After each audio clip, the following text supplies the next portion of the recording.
With over 40,000 cafes worldwide, Starbucks is more than just a household name. From its iconic cups, often adorned with misspelled names, to the espresso inside them, Starbucks has grown from a single coffee bean shop in Seattle to a $36 billion business. Starbucks sales account for a significant portion of the global cafe market, with nearly 2/3 of all coffee sold at cafes in the US coming from Starbucks. But this impressive expansion hasn't come without challenges. With more than 16,000 locations in the US alone, Starbucks has spread itself thin. Too many stores have led to fewer transactions per store, prompting the company to raise prices. However, increasing prices too quickly can drive customers away. So how did this happen? And what's a coffee giant to do about it? The story begins in 1971 when three college friends, Zev Siegel, Jerry Baldwin, and Gordon Boker, decided to enter the coffee business. They found a mentor in Alfred Peet, founder of Peet's Coffee, who helped them open Starbucks at Seattle's Pike Place Market. For the first decade, Starbucks focused on selling high-quality coffee beans, not beverages. Coffee culture in the 70s was mostly home-based, with little demand for espresso drinks.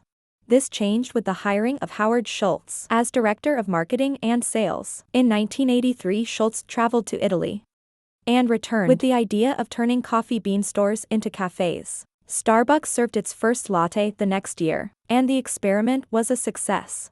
By 1987, Schultz had bought Starbucks for $3.8 million and pursued aggressive expansion. By 1992, Starbucks had 165 stores, and by 1996, it had over 1,000, including its first international cafes in Japan and Singapore. Growth was rapid, and by 2000, Starbucks operated 3,500 stores in more than a dozen countries. Between 2000 and 2007, the number of Starbucks cafes quadrupled to over 15,000.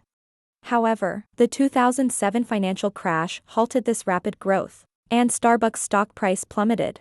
Howard Schultz returned to focus on customer experience, closing over 900 cafes and retraining baristas. Schultz's efforts paid off and Starbucks stock soared. By 2017, Starbucks had nearly 28,000 cafes worldwide. However, oversaturation, particularly in urban areas, spread sales thin. Changing consumer preferences also posed a challenge, with people shying away from sugary drinks. To combat these issues, Starbucks announced the closure of 150 stores in 2019 and shifted focus to lighter drinks like cold brew and refreshers. The company also rolled out delivery services and introduced upscale Starbucks Reserve roasteries.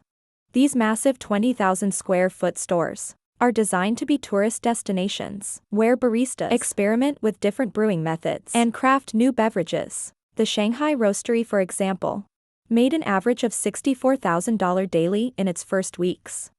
Starbucks continues to innovate and adapt, ensuring it remains a dominant force in the global coffee market.